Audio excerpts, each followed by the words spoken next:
ನಮಸ್ತೆ ಪ್ರಿಯ ವೀಕ್ಷಕರೇ, ನಾನು ನಿಮ್ಮ ಪಂಡಿತ್ ಶ್ರೀ ಕುಮಾರನ್ ಗುರೂಜಿ. ಹೋಳಿ ಹಬ್ಬದ ದಿನವೇ ಚಂದ್ರಗ್ರಹಣ ಸಂಭವಿಸಲಿದೆ. 2026ರಲ್ಲಿ ಕರ್ನಾಟಕ ಹಾಗೂ ಭಾರತದಲ್ಲಿ ಗೋಚರಿಸುವ ಇದು ಈ ವರ್ಷದ ಮೊದಲ ಚಂದ್ರಗ್ರಹಣವಾಗಿದೆ. ಇದರ ಪ್ರಭಾವ ಭಾರತದೆಲ್ಲೆಡೆ, ವಿಶೇಷವಾಗಿ ಕರ್ನಾಟಕದಲ್ಲೂ ಕಾಣಿಸಿಕೊಳ್ಳಲಿದೆ. ಚಂದ್ರಗ್ರಹಣ ಗೋಚರಿಸುವುದರಿಂದ ಸೂತಕದ ಅವಧಿಯೂ ಮಾನ್ಯವಾಗಿರುತ್ತದೆ. ಕರ್ನಾಟಕದಲ್ಲಿ ಮಾರ್ಚ್ 3ರಂದು ನಡೆಯುವ ಈ ಚಂದ್ರಗ್ರಹಣ ಯಾವ ಸಮಯದಲ್ಲಿ ಸಂಭವಿಸಲಿದೆ, ಗ್ರಹಣ ಸಮಯದಲ್ಲಿ ಗರ್ಭಿಣಿಯರು ತೆಗೆದುಕೊಳ್ಳಬೇಕಾದ ಮುನ್ನೆಚ್ಚರಿಕೆ ಕ್ರಮಗಳು ಯಾವುವು ಮತ್ತು ಈ ಗ್ರಹಣವು ಯಾವ ರಾಶಿಗಳ ಮೇಲೆ ಹೇಗೆ ಪ್ರಭಾವ ಬೀರುತ್ತದೆ, ಈ ಎಲ್ಲ ವಿಷಯಗಳ ಬಗ್ಗೆ ಸಂಪೂರ್ಣ ಮಾಹಿತಿಯನ್ನು ತಿಳಿದುಕೊಳ್ಳೋಣ. ಹಿಂದೂ ಧರ್ಮಶಾಸ್ತ್ರದ ಪ್ರಕಾರ ಗ್ರಹಣಗಳಿಗೆ ವಿಶೇಷ ಸ್ಥಾನವಿದೆ. ಗ್ರಹಣವು ರಾಶಿ ಚಕ್ರಗಳ ಮೇಲೆ ತನ್ನದೇ ಆದ ಪ್ರಭಾವ ಬೀರುತ್ತದೆ ಎಂದು ನಂಬಲಾಗಿದೆ. 2026ರ ಮೊದಲ ಚಂದ್ರಗ್ರಹಣವು ಸಿಂಹರಾಶಿಯ ಪೂರ್ವ ಫಾಲ್ಗುಣಿ ನಕ್ಷತ್ರದಲ್ಲಿ ಕೇತುಗ್ರಸ್ತ ಮಹಾಚಂದ್ರಗ್ರಹಣವಾಗಿ ಸಂಭವಿಸುತ್ತಿದೆ. ವೇದಶಾಸ್ತ್ರಗಳ ಪ್ರಕಾರ ಚಂದ್ರಗ್ರಹಣವು ಮಾನವ ಮನಸ್ಸು, ಆರೋಗ್ಯ, ಕುಟುಂಬ ಮತ್ತು ಆರ್ಥಿಕ ಕ್ಷೇತ್ರಗಳ ಮೇಲೆ ಸೂಕ್ಷ್ಮ ಪ್ರಭಾವ ಬೀರುತ್ತದೆ. ವಿಶೇಷವಾಗಿ ಚಂದ್ರನು ಮನಸ್ಸಿನ ಕಾರಕನಾಗಿರುವುದರಿಂದ ಈ ಗ್ರಹಣವು ಭಾವನಾತ್ಮಕ ಹಾಗೂ ಆಧ್ಯಾತ್ಮಿಕ ಅಲೆಗಳನ್ನು ಉಂಟುಮಾಡುವ ಸಾಧ್ಯತೆಯಿದೆ.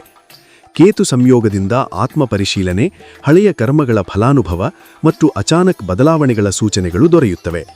ಶಾಸ್ತ್ರಾನುಸಾರ ಜನ್ಮರಾಶಿಯಿಂದ 3ನೇ, 6ನೇ, 10ನೇ ಮತ್ತು 11ನೇ ಸ್ಥಾನಗಳಲ್ಲಿ ಗ್ರಹಣ ಸಂಭವಿಸಿದರೆ ಶುಭ ಫಲ ದೊರೆಯುತ್ತದೆ. 1ನೇ, 4ನೇ, 8ನೇ ಮತ್ತು 12ನೇ ಸ್ಥಾನಗಳಲ್ಲಿ ಗ್ರಹಣವಾದರೆ ಅಶುಭ ಫಲಗಳ ಸಾಧ್ಯತೆ ಹೆಚ್ಚಾಗುತ್ತದೆ. 2ನೇ, 5ನೇ, 7ನೇ ಮತ್ತು 9ನೇ ಸ್ಥಾನಗಳಲ್ಲಿ ಗ್ರಹಣವಾದರೆ ಮಿಶ್ರ ಫಲಗಳು ಕಾಣಿಸಿಕೊಳ್ಳುತ್ತವೆ. ಈ ನಿಯಮದ ಪ್ರಕಾರ ಅಶುಭ ಫಲ ಪಡೆಯುವ ರಾಶಿಗಳು ಸಿಂಹ, ಕನ್ಯಾ, ವೃಷಭ ಮತ್ತು ಮಕರ. ಸಿಂಹರಾಶಿ ಜನ್ಮರಾಶಿಯಲ್ಲಿ ಗ್ರಹಣವಾಗುವುದರಿಂದ ಮಾನಸಿಕ ಅಶಾಂತಿ, ಆರೋಗ್ಯದಲ್ಲಿ ಏರುಪೇರು ಮತ್ತು ಅನಿರೀಕ್ಷಿತ ವೆಚ್ಚಗಳ ಸಾಧ್ಯತೆಯಿದೆ. ತುರ್ತು ನಿರ್ಧಾರಗಳನ್ನು ತಪ್ಪಿಸುವುದು ಒಳಿತು. ಕನ್ಯಾ ರಾಶಿ 12ನೇ ಸ್ಥಾನದಲ್ಲಿ ಗ್ರಹಣವಾಗುವುದರಿಂದ ಖರ್ಚು ಹೆಚ್ಚಾಗುವ ಸೂಚನೆಯಿದೆ. ದೈವ ಸ್ಮರಣೆ ಮತ್ತು ದಾನಧರ್ಮಗಳಿಂದ ಪರಿಹಾರ ಕಂಡುಕೊಳ್ಳಬಹುದು. ವೃಷಭ ರಾಶಿ 4ನೇ ಸ್ಥಾನದಲ್ಲಿ ಗ್ರಹಣವಾಗುವುದರಿಂದ ಮನೆ, ವಾಹನ ಮತ್ತು ಆಸ್ತಿ ವಿಚಾರಗಳಲ್ಲಿ ಜಾಗ್ರತೆ ಅಗತ್ಯ. ಮಕರ ರಾಶಿ 8ನೇ ಸ್ಥಾನದಲ್ಲಿ ಗ್ರಹಣವಾಗುವುದರಿಂದ ಅಚಾನಕ್ ಅಡೆತಡೆಗಳು ಎದುರಾಗಬಹುದು. ಆರೋಗ್ಯದ ಕಡೆ ಹೆಚ್ಚು ಗಮನ ಕೊಡಿ. ಶುಭ ಫಲ ಪಡೆಯುವ ರಾಶಿಗಳು ಮಿಥುನ, ತುಲಾ, ವೃಶ್ಚಿಕ ಮತ್ತು ಮೀನ. ಮಿಥುನ ರಾಶಿ 3ನೇ ಸ್ಥಾನದಲ್ಲಿ ಗ್ರಹಣವಾಗುವುದರಿಂದ ಧೈರ್ಯ ಮತ್ತು ಪ್ರಯತ್ನಗಳಲ್ಲಿ ಯಶಸ್ಸು ದೊರೆಯುತ್ತದೆ. ತುಲಾ ರಾಶಿ 11ನೇ ಸ್ಥಾನದಲ್ಲಿ ಗ್ರಹಣವಾಗುವುದರಿಂದ ಲಾಭಸ್ಥಾನ ಬಲವಾಗುತ್ತದೆ. ಆದಾಯ ಹೆಚ್ಚಾಗುವ ಸಾಧ್ಯತೆಯಿದೆ. ವೃಶ್ಚಿಕ ರಾಶಿ 10ನೇ ಸ್ಥಾನದಲ್ಲಿ ಗ್ರಹಣವಾಗುವುದರಿಂದ ಉದ್ಯೋಗದಲ್ಲಿ ಉತ್ತಮ ಫಲಿತಾಂಶ ಸಿಗಬಹುದು. ಮೀನರಾಶಿ 6ನೇ ಸ್ಥಾನದಲ್ಲಿ ಗ್ರಹಣವಾಗುವುದರಿಂದ ಶತ್ರು ನಿವಾರಣೆ ಮತ್ತು ಆರೋಗ್ಯದಲ್ಲಿ ಸುಧಾರಣೆ ಕಾಣಬಹುದು. ಮಿಶ್ರ ಫಲ ಪಡೆಯುವ ರಾಶಿಗಳು ಕರ್ಕ, ಮೇಷ, ಧನು ಮತ್ತು ಕುಂಭ.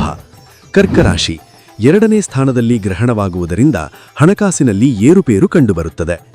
ಮೇಷರಾಶಿ 5ನೇ ಸ್ಥಾನದಲ್ಲಿ ಗ್ರಹಣವಾಗುವುದರಿಂದ ಮಕ್ಕಳ ವಿಷಯದಲ್ಲಿ ಚಿಂತೆ ಉಂಟಾಗಬಹುದು.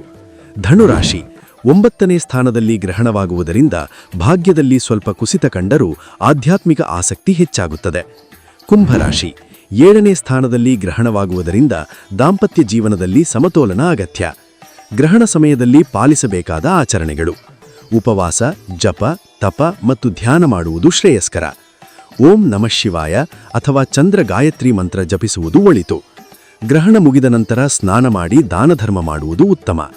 ಗರ್ಭಿಣಿಯರು ವಿಶೇಷ ಜಾಗ್ರತೆ ವಹಿಸಬೇಕು. ಗ್ರಹಣ ಸಮಯದಲ್ಲಿ ಆಹಾರ ಸೇವನೆ ತಪ್ಪಿಸುವುದು ಶಾಸ್ತ್ರೋಕ್ತವೆಂದು ಹೇಳಲಾಗಿದೆ. ಈ ಕೇತುಗ್ರಸ್ತ ಮಹಾಚಂದ್ರ ಗ್ರಹಣವು ಪ್ರತಿಯೊಬ್ಬರ ಜೀವನದಲ್ಲೂ ಕೆಲವು ಬದಲಾವಣೆಗಳನ್ನು ತರಬಹುದಾದ ಖಗೋಳ ಘಟನೆ. ಭಯಪಡುವ ಅಗತ್ಯವಿಲ್ಲ. ಜಾಗ್ರತೆ, ಧೈರ್ಯ ಮತ್ತು ದೈವಭಕ್ತಿ ಇದ್ದರೆ ಯಾವುದೇ ಅಶುಭ ಪರಿಣಾಮಗಳನ್ನು ಕಡಿಮೆ ಮಾಡಬಹುದು. ಯಾರು ಮೊದಲ ಬಾರಿಗೆ ನಮ್ಮ ಯೂಟ್ಯೂಬ್ ಚಾನಲ್ ಅನ್ನು ನೋಡುತ್ತಿದ್ದೀರಾ, ಪ್ರತಿಯೊಬ್ಬರು ನಮ್ಮ ಚಾನಲ್ ಅನ್ನು ಸಬ್ಸ್ಕ್ರೈಬ್ ಮಾಡಿ ಮತ್ತು ಶೇರ್ ಮಾಡಿ. ನಿಮ್ಮ ಜೀವನದ ನಾನಾ ರೀತಿಯ ಸಮಸ್ಯೆಗಳಿಗೆ ಗುರೂಜಿಯವರು ಸೂಕ್ತ ಹಾಗೂ ಶಾಶ್ವತ ಪರಿಹಾರ ನೀಡುತ್ತಾರೆ. ಗುರೂಜಿಯ ಭೇಟಿಗಾಗಿ ಈ ದೂರವಾಣಿ ಸಂಖ್ಯೆಗೆ ಕರೆ ಮಾಡಿ 7090402666.